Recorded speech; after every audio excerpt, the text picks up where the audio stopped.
So the first question is children must go to the school. Children उस school में जाएं where they are registered, जहाँ पे वो रजिस्टर्ड हैं। सो यहाँ पे लिखा है द लॉ सेज, लॉ ये कहता है that parents must ensure, ensure का मतलब हो गया पक्का करना, तो पेरेंट्स ये इंश्योर करें that their children regularly attend the school where he or she is registered। तो पेरेंट्स ये पक्का करें, ये लॉ कहता है कि पेरेंट्स ये पक्का करें कि बच्चे रेगुलरली अटेंड करें स्कूल्स जहां पे वो रजिस्टर्ड हैं। True false not given, so हमारा आंसर आ जाएगा ये ट्रू। सेकंड क्वेश्चन है all arrivals after the registered has closed, ठीक है, are recorded as unauthorised absences. So जितने भी अराइवल्स हैं after the registration has closed are recorded as unauthorised absences. जितने भी अराइवल्स हैं जब रजिस्ट्रेशन क्लोज हो गई तो उसके बाद जितने भी अराइवल्स हैं उनको रिकॉर्ड किया जाएगा अनऑथराइज्ड एब्सेंसेस। यहाँ पे लिखा है if your child arrives after the registered has closed without a good reason this will be recorded as an unauthorised absence for that season.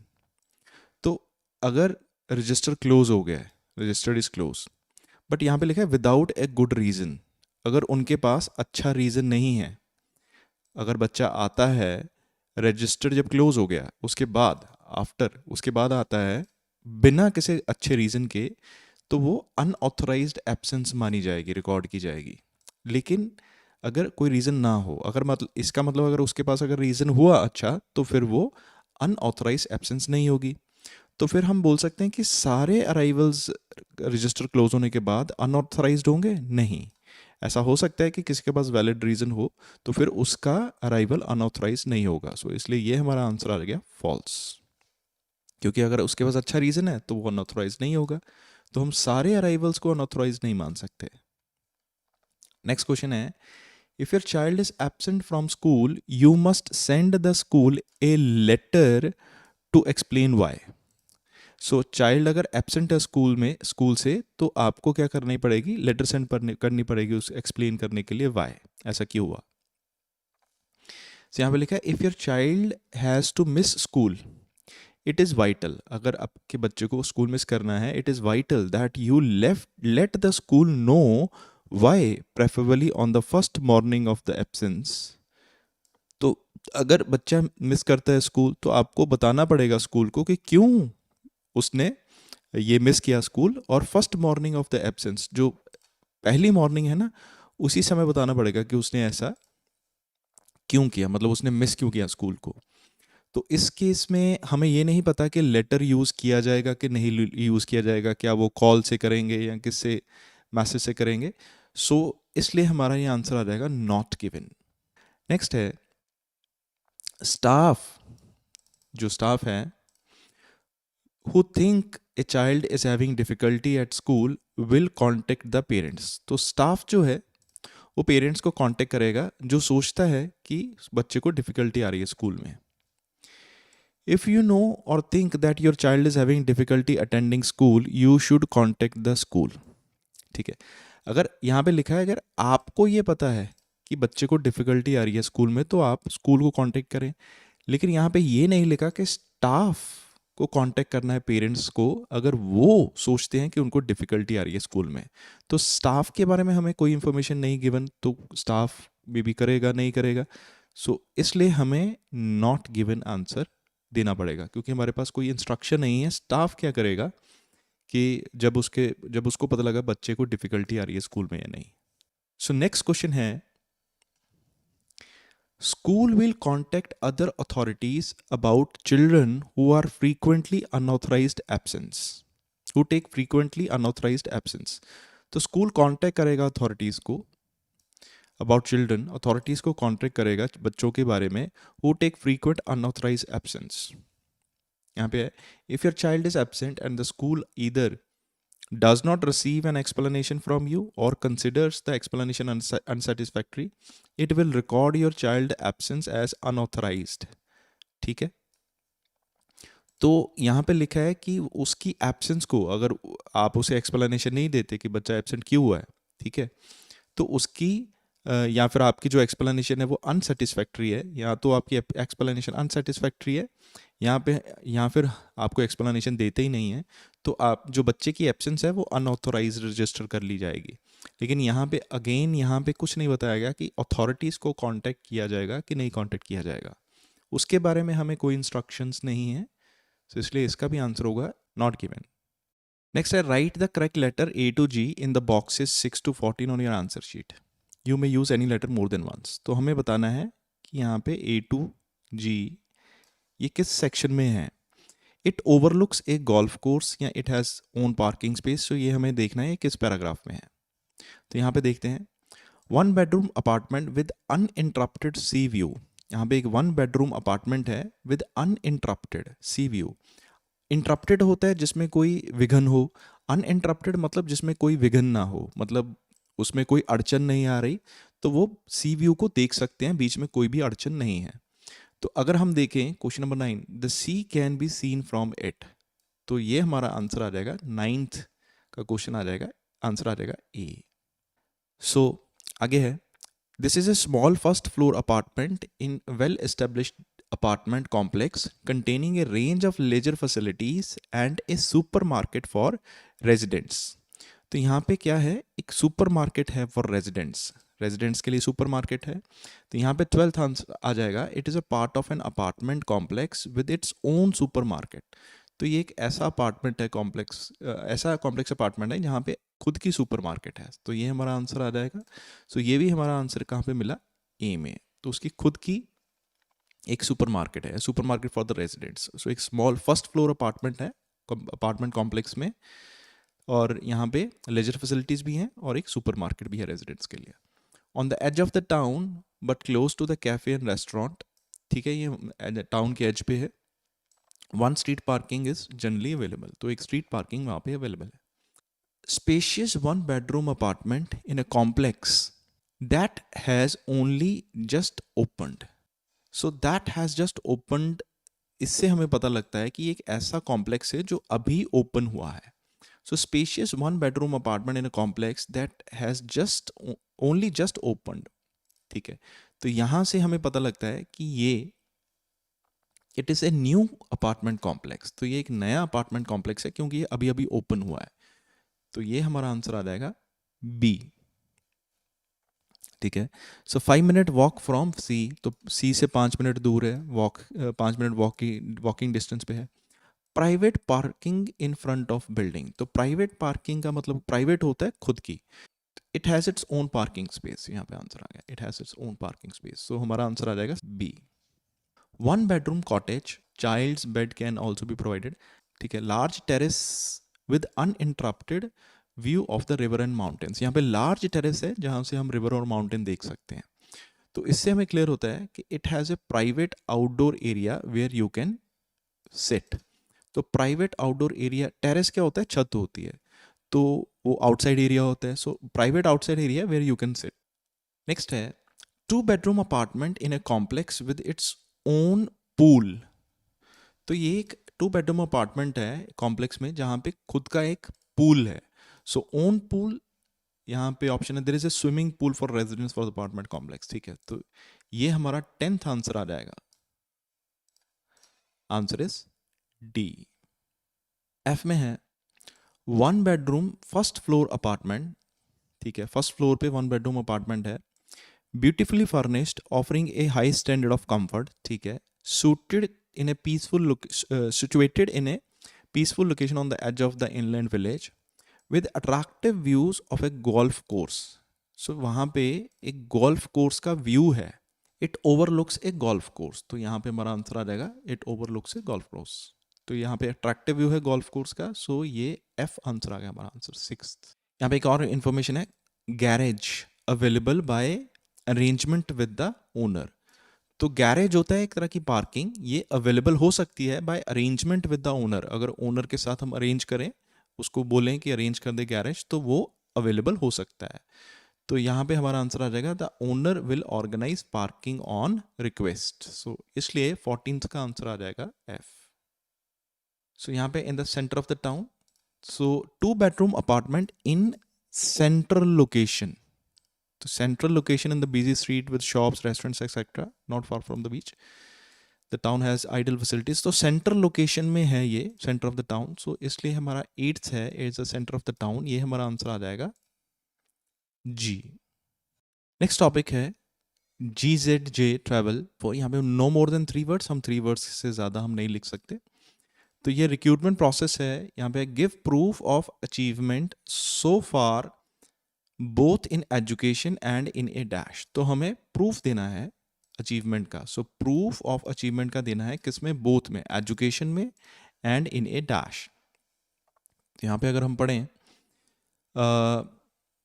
You will need to provide us with evidence, तो हमें proof देना होगा, ये हो गया proof, that you have extensive experience. तो experience है हमें इन ए मार्केटिंग एनवायरनमेंट, तो एक तो मार्केटिंग एनवायरनमेंट में, as well as solid academic background. तो हमें एजुकेशन में, ये हो गया एकेडमिक बैकग्राउंड हो गया एजुकेशन में, तो और दूसरा हमें अच्छा एक्सटेंसिव मतलब बहुत ज़्यादा एक्सपीरियंस है मार्केटिंग इन्वायरमेंट्स में। सो हमारा आंसर यहाँ पे जो आएगा वो आएगा मार्केटिंग इन्वायरमेंट्स। सो नेक्स्ट है नोट, यहीं पे स्टेज 1 पे, तो फर्स्ट स्टेज है ये, additional requirement for applicants interested in the role of dash। so additional requirements है applicants के लिए जो interested है in the role of dash। if you are interested in career of corporate travel consultant, अगर आप corporate travel consultant के career में interested हैं, you will need at least 1 year experience as travel consultant। so 1 year कम से कम experience चाहिएगा, as a travel consultant 1 year experience चाहिए होगा। so इसमें तो if you are interested in corporate, so यहाँ पे रोल ऑफ, सो हमारा आ जाएगा कॉर्पोरेट ट्रैवल कंसल्टेंट। नेक्स्ट है स्टेज 2, टेलीफोन डिस्कशन होगी यहाँ पे। More information is given about company and the dash you could receive. So किसके बारे में इंफॉर्मेशन दी जाएगी, कंपनी के बारे में, and the dash you could receive.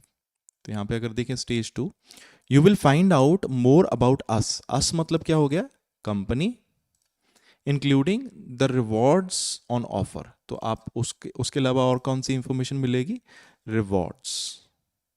Second stage में और है information about the annual event where the prizes are given to those who have made dash. So annual event के बारे में इंफॉर्मेशन होगी, where the prizes are given to those who have made dash. तो prizes दिए जाएंगे उनको जिन्होंने dash किया है।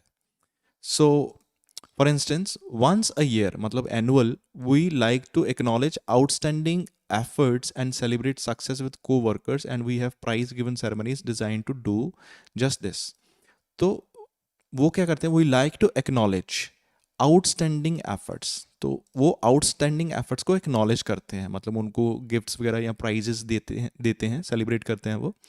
सो यहाँ पे आंसर आ जाएगा where the prizes are given to those who have made outstanding efforts। तो जो भी outstanding efforts करेगा उसकी acknowledgement होगी, मतलब उसको prizes मिलेंगे। So answer outstanding efforts। Next है स्टेज 3, तो यहाँ पे स्टेज 3 आ जाएगा। यहाँ पे ग्रुप इंटरव्यू होगी, ठीक है, attend by small group interview. chance to tell us about how good you are at selling and also about the dash you have। तो आपके पास चांस होगा हमें बताने का कि how good you are at selling, आप बेचने में कितने अच्छे हो, and about the dash you have, और आपके पास क्या है। You will be asking about your ambitions, तो एक तो आपको एम्बिशंस के बारे में पूछा जाएगा, and of course your sales ability, the most vital quality of our business. तो एक तो आपको सेल्स एबिलिटी के बारे में पूछा जाएगा, मतलब how good you are at selling, तो ये हो गया, और दूसरा क्या था, एम्बिशन। तो यहाँ पे आंसर आएगा एम्बिशंस के बारे में पूछा जाएगा। यहाँ पे take part in a dash use to learn about your way of working. तो आपको डैश में पार्टिसिपेट करना है, तो इससे क्या पता लगेगा, योर वे ऑफ वर्किंग पता लगेगा, ठीक है। तो ये हम चेक करेंगे। यहाँ पे you will also be required to complete a psychometric test. तो आपको क्या कंप्लीट करना है, एक psychometric test, so that we can find out more about your working style। तो ताकि उनको वर्किंग स्टाइल के बारे में पता लग जाए। तो use to learn about your way of working, working style के बारे में लर्न मतलब आपके बारे में पता करना है, फाइंड आउट। तो take part in a psychometric test, हमारा आंसर आ जाएगा, यहाँ पे लिखेंगे psychometric test. Next is fourth stage, stage 4 individual interview. So stage 4 था क्या यहाँ पे। So you will be introduce to area leader, so meet a manager. तो एरिया लीडर हो गया manager, and you will also visit one of our shops, ठीक है, where you will meet the team and find out more about the sort of work that's involved. तो वहाँ पे आप किसको मिलेंगे, टीम को मिलेंगे, ठीक है, जहाँ पे आपको पता लगेगा किस तरह का काम है। So you will meet a manager and the dash working in a particular store. तो यहाँ पे आंसर आएगा किसको मिलेंगे, टीम को। तो एक तो एरिया मैनेजर को मिलना है, तो वो हमें पता लगा एरिया लीडर को।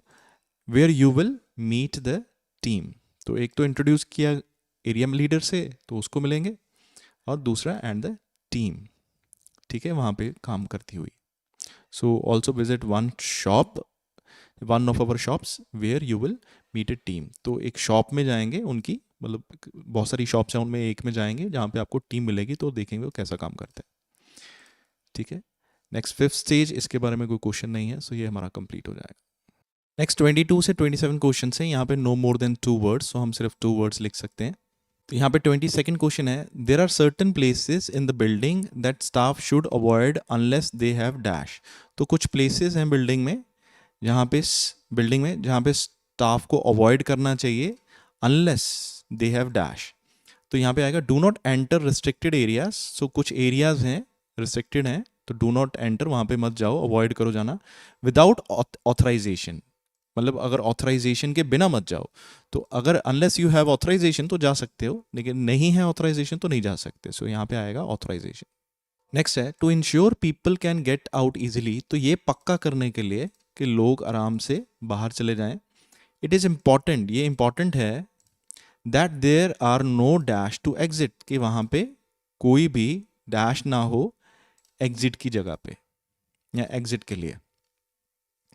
सो यहाँ पे अगर देखें, do not wedge open fire doors और tampers with door closers and do not block doorways. तो ये भी मत करो, ओपन ना करो doorways, tamper with door closers. तो टेम्पर होता है कुछ दखल अंदाजी या कुछ छेड़छाड़, टेम्पर होता है छेड़छाड़ मत करो डोर क्लोजर्स के साथ, ना ही ब्लॉक करो डोरवेज को, कॉरिडोर्स को और स्टेयर्स को।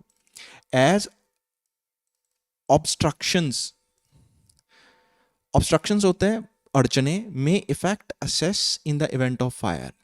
क्योंकि ये सारी क्या है, ये भी चीज़ और ये भी चीज़, ये जो सारी बताई हैं ये क्या है, ऑब्स्ट्रक्शंस हैं, जो कि अगर फायर हो जाए, कोई प्रॉब्लम आ जाए, तो ये इफेक्ट कर सकती है access to the event of fire, मतलब वो बाहर निकलने के लिए दिक्कत दे सकती हैं। तो इसलिए हम बोलेंगे कि लोग आसानी से बाहर निकल पाएँ। सो इसलिए इंपॉर्टेंट है दैट देयर आर नो, तो हमारा आंसर आ जाएगा ऑब्स्ट्रक्शंस टू एग्जिट। तो हमारा आंसर आएगा ऑब्स्ट्रक्शंस। इसका मतलब होता है अड़चने, कोई बाधाएं या अड़चने ना हो बाहर निकलने के लिए। Items which could cause injury must be dash before they are disposed of. Disposed of का मतलब होता है फेंकना। तो आइटम्स को क्या करना है, सो आइटम्स जो इंजरी कर सकती हैं उनको क्या करें, must be dash before they are, उनको फेंकने से पहले डैश करें। तो never put sharp objects such as razor blades और broken glasses into waste bin without having wrapped या wrapped the item carefully to protect those emptying the bins. तो जो एम्प्टी कर रहे हैं बिन्स को, उनके हाथ में लग जाएगा ना अगर शार्प रेजर्स होंगे या कुछ ब्रोकन ग्लास होगा, तो पहले उसको रैप करें फिर उसको डालें। सो आंसर आ जाएगा wrap, WRAPPED। Not all departments have the same system for dealing with dash. सभी डिपार्टमेंट्स के पास सेम सिस्टम नहीं है डैश को डील करने के लिए। So you need to check before throw the things away. You need to check मतलब आपको पहले परमिशन या सब कुछ चेक करना पड़ेगा कि आप उसको थ्रो करें, उससे पहले परमिशन ले लो या चेक कर लो। तो यहाँ पे अगर हम देखें, अदर वेस्ट प्रोडक्ट प्रोसीजर्स में वेरी, अदर वेस्ट प्रोसीजर्स में vary, contact your building manager और division safety officer for advice with regard to your particular department. ठीक है, तो कॉन्टेक्ट योर बिल्डिंग मैनेजर और device safety, divisional safety officer तो इसे contact करो। इसका मतलब समझ रहे हो, इसका मतलब ये हो जाएगा कि check before throwing things away. पहले इनसे कांटेक्ट करो, you need to check before throwing things away. तो ये हमारा इसमें इन्फॉर्मेशन आ जाती है, कांटेक्ट करो अपने बिल्डिंग मैनेजर के, ठीक है, क्योंकि सबके पास सेम वेस्ट प्रोसीजर नहीं है। वेरी का मतलब होता है अलग अलग। सो अदर वेस्ट प्रोसीजर्स में वेरी, तो बाकियों के जो प्रोसीजर्स हैं वो अलग अलग होंगे वेस्ट के, ठीक है। तो not all departments have the same system for dealing with waste. तो किसके प्रोसीजर्स अलग अलग हैं? तो वेस्ट प्रोसीजर ही है ना, अलग अलग में vary. So other waste procedures में वेरी, तो इसका मतलब सबके पास सेम वेस्ट प्रोसीजर तो नहीं है। So not all departments have the same system for dealing with waste. सबके जो वेस्ट प्रोसीजर्स हैं वो अलग अलग है, सबके पास सेम सिस्टम नहीं है ना वेस्ट मैनेज के। तो पहले कांटेक्ट करो अपने बिल्डिंग मैनेजर को, ताकि आप उससे थ्रो करने से पहले। सो इससे ये थोड़ा टफ होएगा आपको समझने के लिए, लेकिन आप अगर ध्यान से देखेंगे तो आपको ये क्लियर हो जाएगा कि वो बोल रहे हैं कि वेस्ट प्रोसीजर सबके अलग अलग हैं। सो सबके सेम प्रोसीजर नहीं है, ठीक है, वेस्ट को मैनेज करने के। नेक्स्ट है dash are available to make task which require moving objects easier. तो डैश अवेलेबल है, तो क्या अवेलेबल है? टू मेक टास्क ईजियर, जो मूविंग ऑब्जेक्ट्स है उसका जो टास्क है वो ईजियर करने के लिए डैश अवेलेबल है। So never come move anything that is beyond your capability. कोई भी चीज़ मूव मत करो जो आपकी कैपेबिलिटी से बाहर है। Whenever possible you use the trolleys provided in the work place to do the job you do, to do the job for you. तो आपको काम करने के लिए ना ट्रॉलीज अवेलेबल हैं, तो जब भी पॉसिबल हो तो ट्रॉलीज यूज़ करो, क्योंकि वो आपको जॉब करने के लिए दी गई हैं। So trolleys are available to make task which require moving objects. तो जो आपकी कैपेबिलिटी के बारे में उसको मूव ना करें। So answer is trolleys are available. Next है you should have dash while you are working. You should have dash while you are working. Last paragraph में अगर देखें, इफ़ यू बिकम मेंटली और फिजिकली टायर्ड, अगर आप mentally physically थक गए हैं during the working days, and find you are feeling drowsy और नॉट कॉन्सेंट्रेटिंग प्रॉपरली, अगर आपको ऐसा लग रहा है चक्कर वगैरह आ जाएगा या कॉन्सेंट्रेट नहीं कर पा रहे आप, you could be at risk of causing an accident और मेकिंग ए मिस्टेक। तो एक्सीडेंट हो सकता है, कोई मिस्टेक गलती हो सकती है, दैट कुड हार्म यू और योर कलीग्स। तो आपको या अपने आपके साथियों को प्रॉब्लम हो सकती है। टू प्रिवेंट दिस, तो ऐसा ना हो कि कोई एक्सीडेंट हो या कोई नुकसान हो, तो इसको बचाने के लिए, प्रिवेंट करने के लिए, मेक श्योर पक्का करें that you take regular breaks when necessary. तो ब्रेक्स लें। तो you should have dash while you are working. तो यहाँ पे आंसर सुटेबल होना चाहिए regular breaks. So next topic है the zebras long walk across Africa. For any animal to travel over 270 kilometre in Botswana, partially across the sand and low bush terrain of the Kalahari Desert is a remarkable achievement. तो किसी भी animal के लिए जो इतना इतना लंबा 270 kilometre का डिस्टेंस जो कवर कर रहा है ना, कोई भी एनिमल, सैंड और लो बुश ट्रेन्स, जहाँ पे झाड़ियाँ होती हैं, ट्रेन्स टेरेन होता है मतलब उबड़ खाबड़ रास्ते या कोई भी रास्ता, ठीक है, जहाँ पे सैंड हो, झाड़ियाँ हो, इस डेजर्ट में, वो एक रिमार्केबल अचीवमेंट है किसी भी एनिमल को के लिए, ये एक बड़ी अचीवमेंट है। But to do so in 11 days and without obvious motivation as the zebras population does is quite extraordinary. और ये भी 11 दिन में करें, अच्छा जी, और कोई उनका कोई मोटिवेशन भी नहीं है, ऐसे ही चलो चलते हैं ऐसे ही, तो ये तो उससे भी अच्छा, मतलब ये तो बहुत ही एक्स्ट्रा ऑर्डिनरी है।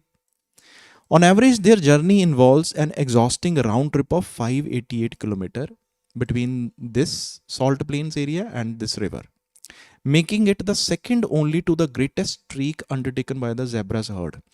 तो ये जो पूरी जर्नी है ना 588 किलोमीटर की है, ओके, तो यहाँ से लेके यहाँ तक जाते हैं वो, ये सेकंड ओनली है to the great trek undertaken by zebra herds. Herds होता है झुंड in this national park. Second only मतलब ये सिर्फ सेकंड है, मतलब फर्स्ट ये फर्स्ट नहीं है, ये सेकंड है, मतलब ग्रेटेस्ट ट्रीक, मतलब अगर हम बड़ी ट्रीक्स के बारे में बात करें, पहले नंबर के बाद ये दूसरे नंबर पे आती है, ऐसा कुछ।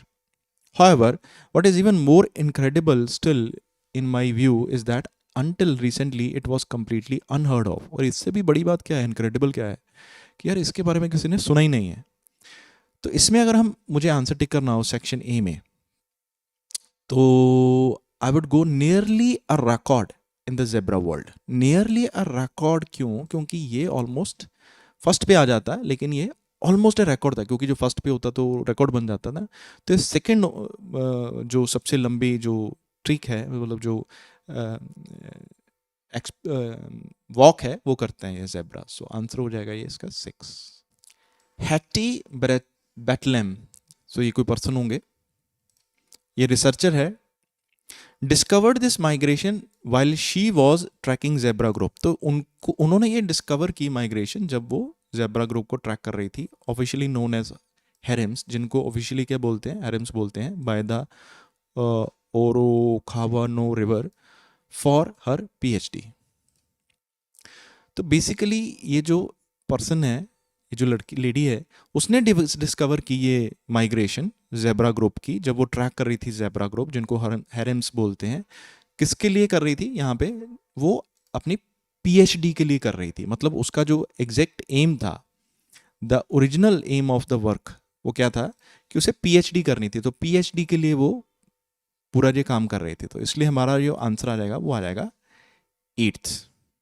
In December, when the annual rain had transformed the roads into rivers, दिसंबर में जो जो बारिश है, जब वो रोड्स को रिवर बना देती है, Hettai was therefore more than little surprised when she checked the data sent by the radio callers she fit onto the zebras she is tracking to find that 6 of the harems were 270 kilometers away on the edge of this place, a huge mineral rich area with salt, where salt has collected over the years as water evaporates in the heat. तो दिसंबर में जब road river बन जाती हैं, तो जो हैती थी वो slightly was more than little surprise, so उसे थोड़ी सी ज़्यादा सरप्राइज थी जब उसने चेक किया। उसने रेडियो कॉलर्स जो लगाए थे उसने चेक किए। रेडियो कॉलर्स होते हैं जैसे किसी जानवर के कान पे या गले में कुछ कॉलर लगा दिया जिससे पता लगता रहे वो कहाँ जा रहे हैं। जो उसने फिट किए थे जेब्रास में, जिनको वो ट्रैक कर रही थी, तो उसे पता लगा कि 6 of the harems, to find that 6 of the harems were 270 kilometre away of the edge of the this place. ठीक है, टोटल यहाँ पे लिखा हुआ है 11 डिफरेंट जेब्रा हर्ड्स थे। ठीक है, तो उनमें से 6 थे जो वो 270 किलोमीटर दूर एक जगह पे थे जहाँ पे बहुत सारे मिनरल रिच एरिया है, पूरा साल्ट्स वहाँ पे कलेक्ट हो गया क्योंकि वाटर तो वो उड़ गया था हीट की वजह से। Then when the last of the moisture from the rains had disappeared in May the following year, 5 of those harems came wearingly back to the Okavango। ठीक है, जब मॉइस्चर, मतलब पूरा मॉइस्चर जो था वो उड़ गया था, खत्म हो गया था, रेन का मतलब जो जितना भी पानी वगैरह होगा सब डिसअपेयर हो गया मई में, तो उनमें से 5 वापस आ गए। तो टोटल कितने गए थे? 6 गए थे, लेकिन उनमें से 5 जो थे वो बैक आ गए, वापस आ गए। ठीक है, दिस रेज्ड द क्वेश्चन, इसने एक क्वेश्चन रेज किया, why despite a plentiful supply of food and water were the zebras being drawn eastward to the salt plains. इतना पानी यहाँ पे है तो फिर भी ये नमक के पैंस में वो वहाँ पे ईस्टवर्ड क्यों जा रहे हैं? Even more difficult to understand, इससे भी ज़्यादा डिफिकल्ट क्या था समझना, was what made 6 of the groups travel so far while the other 5 remained by the Okavango. ठीक है, तो ये ऐसा क्यों हुआ? क्योंकि टोटल 11 थे तो 6 तो चले गए वहाँ पे, लेकिन 5 नहीं गए, ऐसा क्यों हुआ? तो ये भी डिफिकल्ट था समझना। मतलब ये कुछ ऐसे क्वेश्चन है जो उसमें कुछ समझ में नहीं आ रहा है। सो इसलिए हमारा आंसर आ जाएगा सम कंफ्यूजिंग इन्फॉर्मेशन। सो सी का आंसर आएगा 4th। नेक्स्ट है, this discovery created quite a बज इन द रिसर्च कम्युनिटी। बज होता है मतलब काफ़ी धूम मचा दी इसने। I decided to visit Hatai and she explained that a century ago the large number of Botswana's zebra and wild beast herd and the resulting competition for grass made migration essential।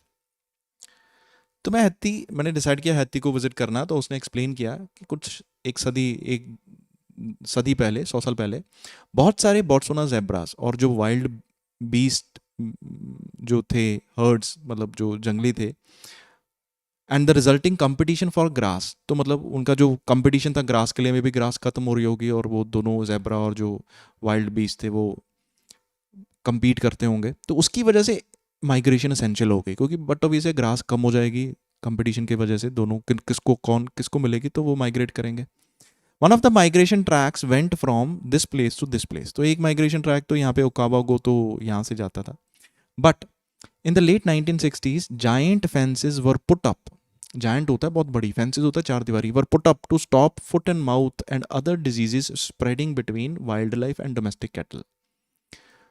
तो 1960 में क्या किया, ये giant fences लगा दी, बड़ी बड़ी मतलब fences, तारें वगैरह या दीवार या कोई तारें वगैरह लगा दी, ताकि वो डिजीज़ ना स्प्रेड करे वाइल्ड लाइफ से। डोमेस्टिक कैटल जो थे, पशु जो थे उनमें डिजीज़ ना हो, मतलब इधर उधर जाने का काम ही बंद कर दिया। One of these went across the migration track, और ये जो जायंट फेंसेस थी इनमें से एक ना वो माइग्रेशन ट्रैक को भी कवर कर रही थी, मतलब वहाँ पे भी फेंस लग गई, वहाँ पे भी दीवार आ गई या कुछ तारे वगैरह लगा दी ताकि माइग्रेशन हो।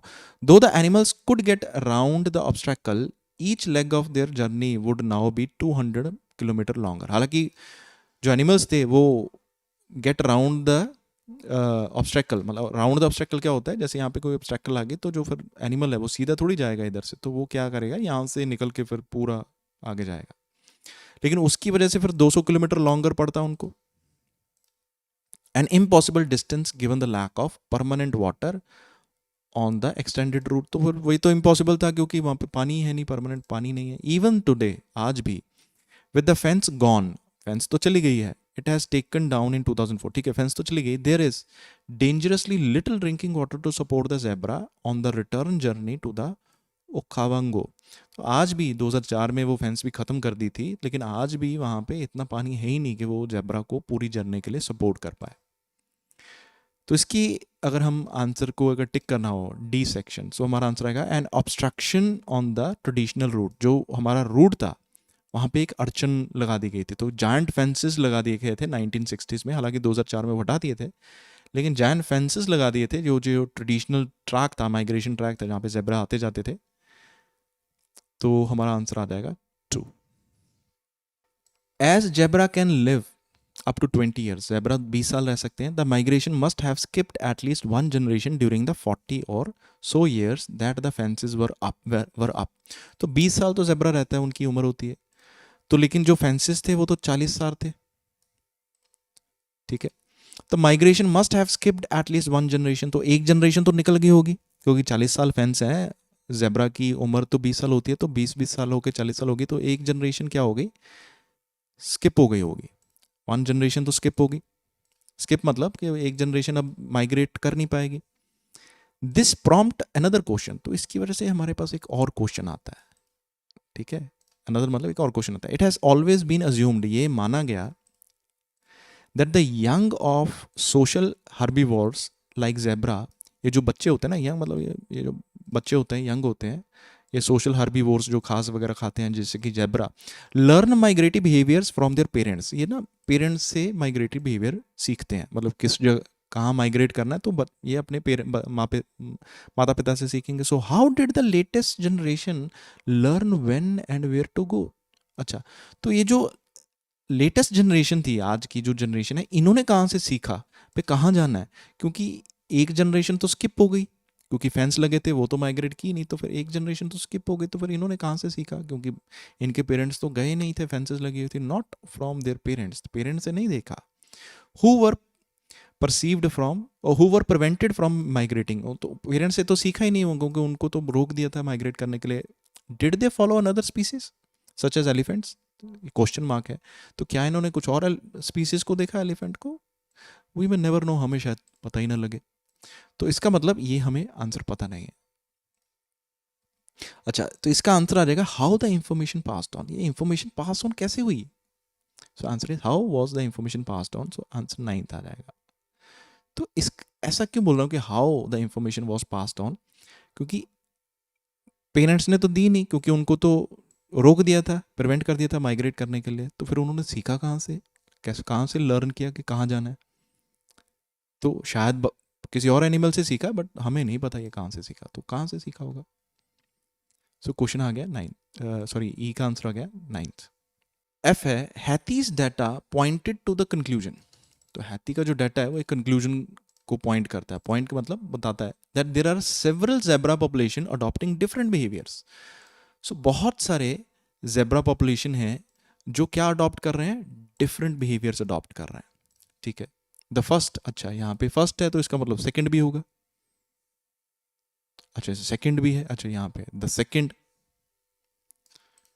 अगर सेकंड है तो इसका मतलब थर्ड भी होगा, अच्छा यहाँ पे द फाइनल ग्रुप भी है। अच्छा एक तो क्या करते हैं, the first like the vast majority of the Gaurav zebra take it easy spending their entire year by the river, ठीक है। एक तो आराम से पूरे साल रिवर के पास ही रहते हैं, ठीक है। एक ग्रुप 15 से 20 स्ट्रॉन्ग, वर्क ए बिट हार्डर, थोड़ा ज़्यादा काम करते हैं, मतलब ये शायद जाते होंगे, माइग्रेट करते होंगे, ठीक है। और final whose numbers are more modest must surely be considered as among the animal kingdom most remarkably athlete, तो ये शायद सबसे ज़्यादा जाते होंगे। सो मतलब इनसे हमें ये भी पता लगता है कि 3 डिफरेंट वेज ऑफ लिविंग है। एक तो ईजी है, मतलब कहीं जाते नहीं हैं, पड़े रहते हैं। दूसरा थोड़ा मॉडरेट होता है, ठीक ठाक, यहाँ पे लिखा था कुछ moderate, work a bit harder मतलब थोड़ा ज़्यादा काम कर लेते हैं। एक तो एथलीट्स हैं भाई, एथलीट्स वो होते हैं जो बहुत ज़्यादा काम करते हैं, सो ऐसा। तो 3 डिफरेंट वेज ऑफ लिविंग है, तो डिफरेंट डिफरेंट उनका बिहेवियर है, तो आंसर आ गया ये 7th। Endangered species naturally tend to grab the headlines, जो इंडेंजर्ड स्पीसीज होते हैं ना, इंडेंजर्ड होते हैं, खत्म होने वाले हैं जो, वो जनरली हेडलाइंस को ग्रैब कर लेते हैं, मतलब वो लोग उनके बारे में बात करते हैं। It is refreshing for the relatively abundant animals like the zebra to be the centre of attention for once, तो जो अबंडेंट मतलब होता है बहुत ज़्यादा मात्रा में, तो ऐसे एनिमल्स जो बहुत ज़्यादा मात्रा में जैसे कि जेब्रा, तो उनको सेंटर ऑफ अटेंशन मिले एक बार, ये थोड़ा रिफ्रेशिंग है। मतलब क्या है, zebras are a vital part of our food chain, ये इंपॉर्टेंट पार्ट है हमारा फूड चेन का।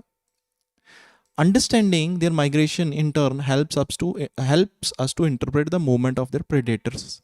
अगर हम इनकी माइग्रेशन को समझें तो इनके जो शिकारी हैं उनकी माइग्रेशन को भी हम समझ पाएंगे। And Hattie's research has shed light on the impact of fences on migratory animals, तो इसने जो इसकी रिसर्च है थी कि इसने थोड़ी लाइट डाली है, शेड लाइट मतलब लाइट डाली है उसने, कि फेंसेस का क्या प्रभाव पड़ता है माइग्रेटरी एनिमल से। So what triggered her interest in zebra, तो किस वजह से उसका जेब्रा में इंटरेस्ट गया। शी एक्सप्लेन्स दैट, उसने बोला कि it is easier to get funding to study exciting animals like lions, ठीक है। वो बोला बड़ी आसानी से हमें एक्साइटिंग एनिमल्स जैसे लॉयंस हैं उनके लिए फंडिंग मिल जाती है बड़े आसान से।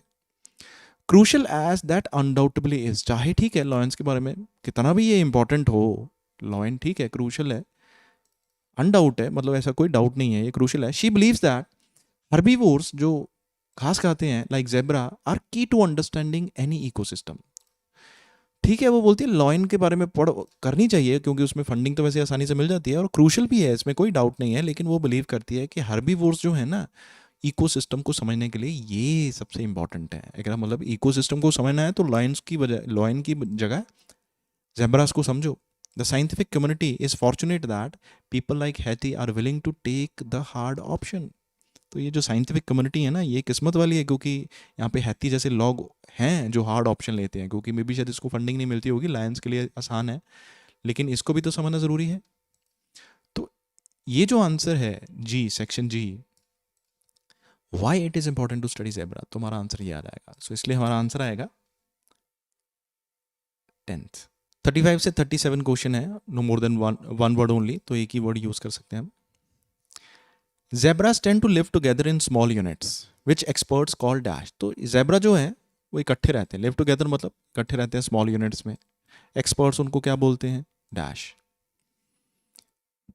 हैती, ये जो रिसर्चर है, discovered the migration while she was tracking zebra group officially known as harems, तो उनको हेरम्स बोलते हैं, ठीक है। जो जब वो पीएचडी में यहाँ पे कर रही थी, each harem consist of a stallion, एक मेल घोड़ा, एंड 7 और 8 मेयर्स, 7 और 8 घोड़ियाँ, विद जुवेनाइल फॉल्स, ठीक है, बच्चे भी होते हैं। There is no loyalty between zebras beyond this social group through harems often gather together into so called herds, ठीक है।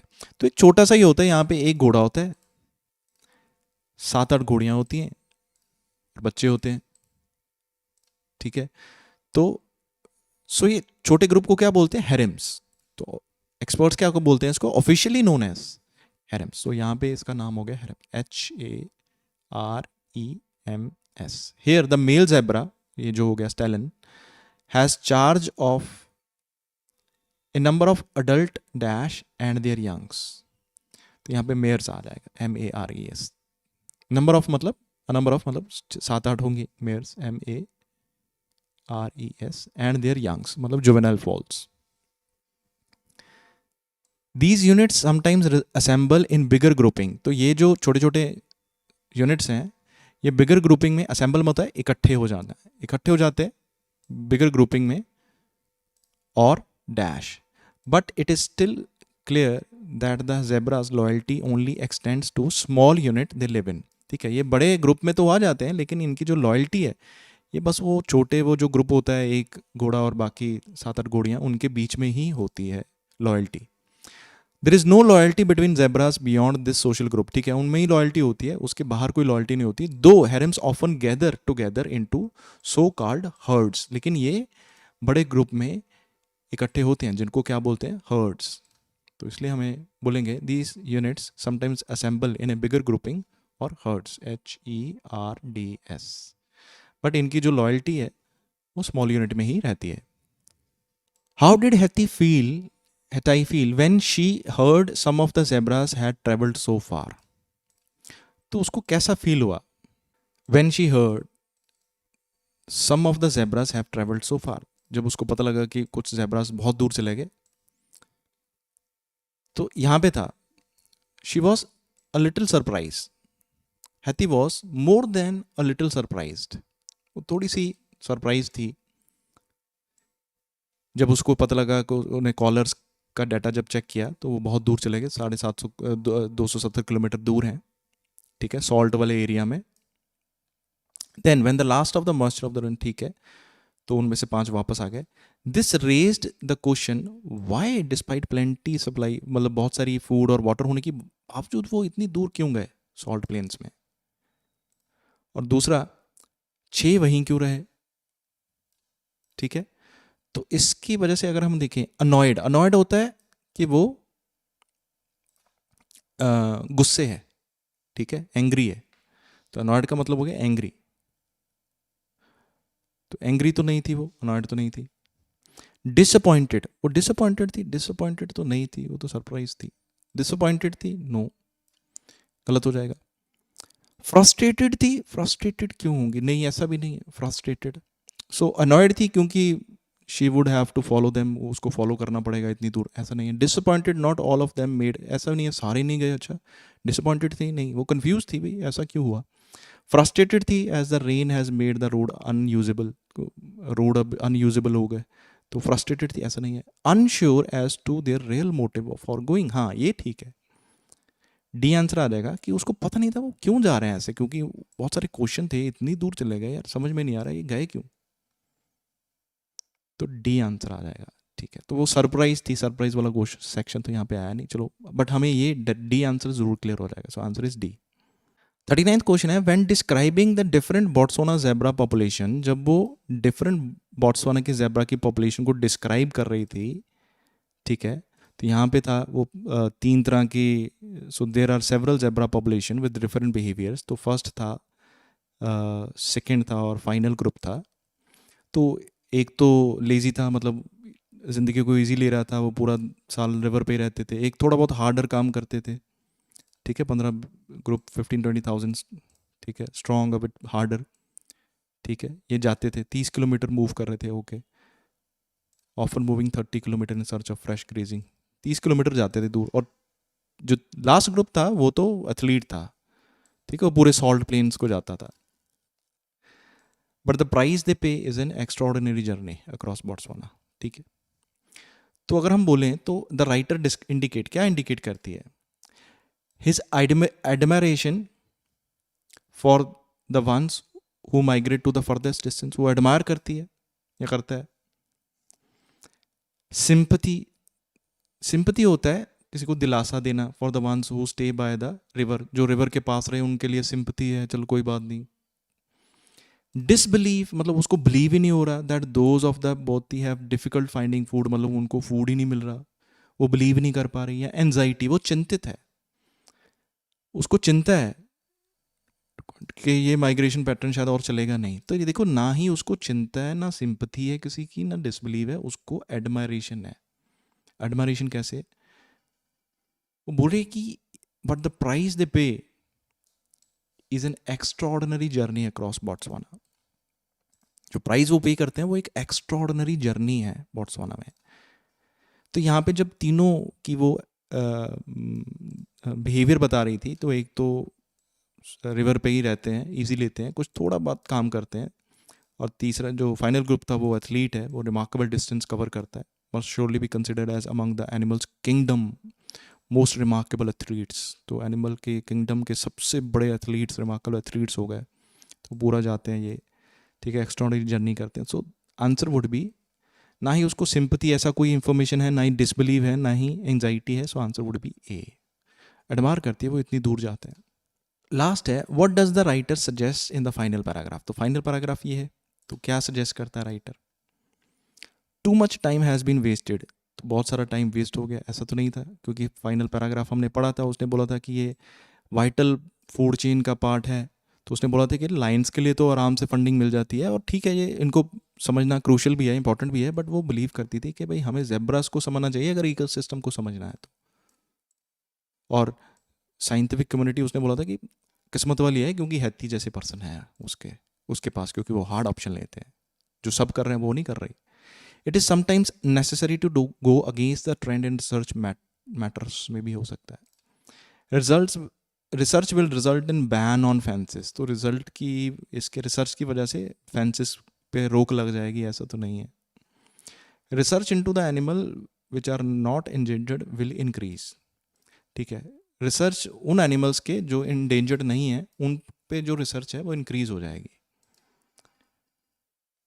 If I have to go, I would go with B, क्योंकि इसमें है कि it is sometimes necessary to go against the trend in research matters. In research matters, जो research के matters हैं उसमें कई बार हमें ट्रेंड के अगेंस्ट जाना पड़ता है, क्योंकि क्योंकि हर कोई जो इंडेंजर्ड है, ठीक है, उसको तो हर कोई